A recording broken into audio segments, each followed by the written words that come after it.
What's going on, everyone? Jeremy here from The Quartering, and a bit of a hullabaloo has been going around about the Mortal Kombat movie's decision to not put Johnny Cage in it, being spun one way by the media, but the director has actually responded and said, no, that ain't it. So there's an article floating around from Inverse, which is in general, at least I guess every time I've come across this website, it's always pushing a particular political agenda. But this article says Mortal Kombat 2021 preview Todd Garner on Cole Young's Johnny Cage. So ultimately, Inverse has seen the first 13 minutes of Mortal Kombat, and though that experience, as well as the conversation with the filmmakers, we've learned much more about the newest combatant. Read on for a closer look at Cole and why Mortal Kombat team opted to create a new character over including someone as iconic as, say, Johnny Cage. By the way, where is Johnny Cage?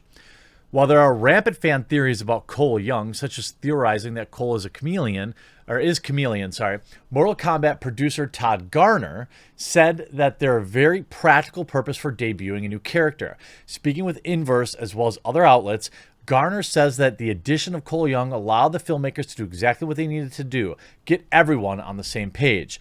If you walk into a theater and you don't know anything about Mortal Kombat, would you enjoy it? Garner says. We have to, by the end of the movie, get everyone caught up. So if they let us make another one, then we can really start digging into the video game characters. Mortal Kombat opening in theaters and streaming on HBO Max on April 16th is a reboot of the classic video game series released back in 1992. The first 13 minutes of Mortal Kombat is a matchup between franchise icons Scorpion and Sub-Zero, set in the 1600s. In this opening sequence, Sub-Zero and his fellow assassins unleash untold damage on Scorpion and his loved ones, setting the two iconic characters up for their vengeful path towards one another. For the filmmakers, Cole solves several narrative problems at once. First, as a fresh face, he is the one character on the screen asking the same questions audiences of all stripes will have about Mortal Kombat. You have to go in making it knowing that there are hardcore fans who know every single thing, but you have to be realistic. If you ever taken your mom to a movie and she's like, what's happening? And you're like, Mom, shut the F up. That's the problem with Mortal Kombat. It's so complicated. Cole asks the question, who? What's happening? And he gets the answers. Another problem now, and here's where things get kind of dicey. Another problem is that filmmakers had a very specific story we wanted to tell. Garner wouldn't specify what the story is exactly. You'll see when you see the movie, he says, but it was a story we felt important to be told. And a blank slate like Cole Young was the ideal vehicle for that story. As the filmmakers wanted to please fans of 30-year-old franchise, they simply couldn't rewrite the mythology of a character fans already know. There are a lot of characters in the MK universe, says Garner, and there's no character I could take the dust off and give a new backstory. We needed someone to completely manipulate so that there's not 30 years of people going, you can't do that. Lastly, and here's what's getting spent around, one more problem Garner and his team had was the unsavory idea of a white character like Johnny Cage being the hero who saves everybody. Tan is mixed race Chinese-British. In the Mortal Kombat lore, Johnny Cage is a Hollywood star who enters the tournament to prove he isn't pampered. Spoiled A-lister. While Cage is rarely the capital H hero in any given Mortal Kombat game, he is always somewhere near the center, bringing levity to the serious stakes. Garner didn't confirm the precise whereabouts of Johnny Cage in the Mortal Kombat universe, but his absence thus far suggests the filmmakers are trying something different. Quote, I feel like if I was getting to make a movie with a diverse cast, it feels a little weird to have a white actor like Johnny Cage be the hero of the story, Garner said, adding that these discussions took place at the start of the movie's pre-production nearly 7 years ago, way before BLM and other pushes for diversity across industries, including Hollywood. My question is, why does it feel weird? Now I'm going to give him his take here, his side of the story, because he's given it. But again, it felt weird to have a white actor like Johnny Cage. Why does that feel weird to you? it's just because people's favorite actors aren't in Mortal Kombat. Just because people's favorite actors aren't in Mortal Kombat doesn't mean they won't ever appear on screen. We don't want to disappoint the fans, Garner said. That being said, there's no possible way to make a movie where everybody gets what they want. But perhaps that's something that can change in the future, should the film land with authority, paving the way for the Mortal Kombat universe. And before you start joking around about Sonya Vision, just know Garner is one step ahead. I would make WandaVision for Liu Kang and Kung Lao, he says.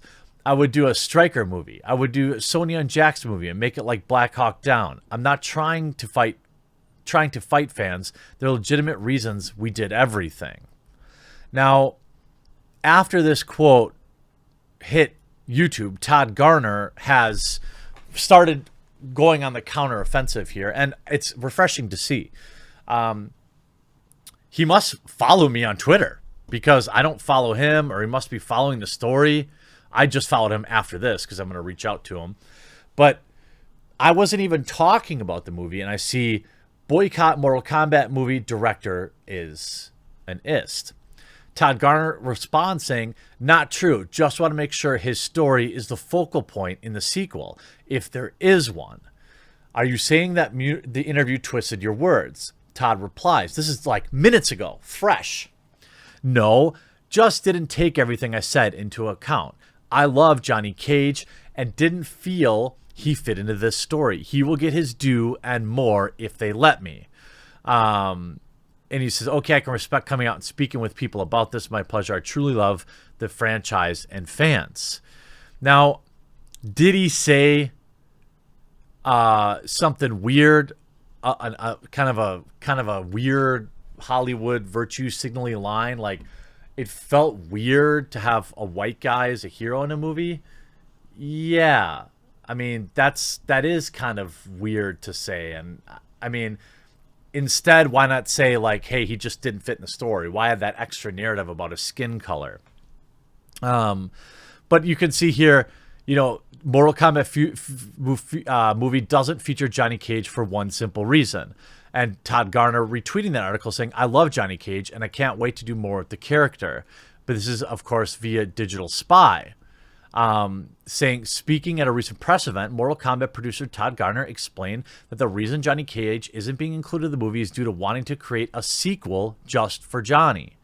Again, I don't know if I 100% ascribe to that reasoning. Like, if he can still be a sequel dedicated to him does not exclude him from being in this movie.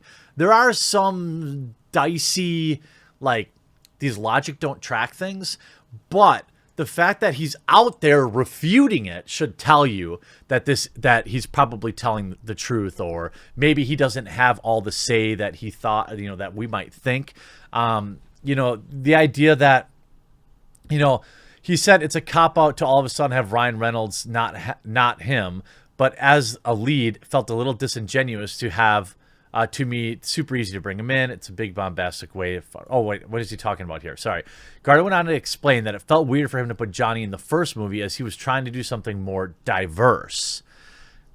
So, yeah, is he like inhaling a bit of that Hollywood wokeism? Probably.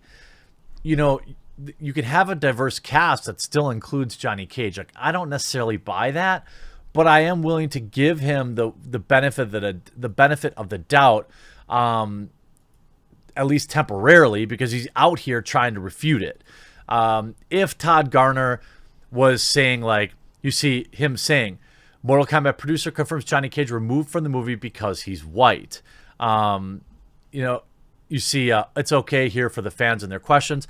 Why do you have Bonding at a Comics block? Didn't you say, and did you say this? I feel like if I was getting cast a movie, you know, it would be weird to have Johnny Cage. I said that in the context of we felt that it didn't feel like right to start with Johnny Cage's story over the stories we chose. That being said, when you see the movie, Johnny Cage is locked and loaded. And you see, after you see the movie, you'll see that's not true. So, I mean, it is a little bit cringy to say. The fact that he's out here personally trying to do some damage control does have some value for me.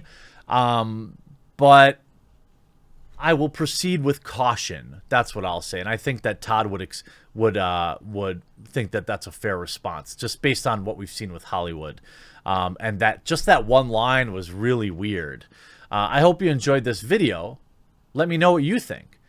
Think he's trying to cover for it, or think he's being genuine? I'll be interested to hear all your comments in the comment section down below. If you haven't yet, please do subscribe to the channel. There's a little red button down below, and it's the only way you'll find my videos. I'll be covering, obviously, everything video games, music, pop culture, and technology related for you 4 to 5 times a day. I appreciate all of your support, and we'll talk to you again real soon.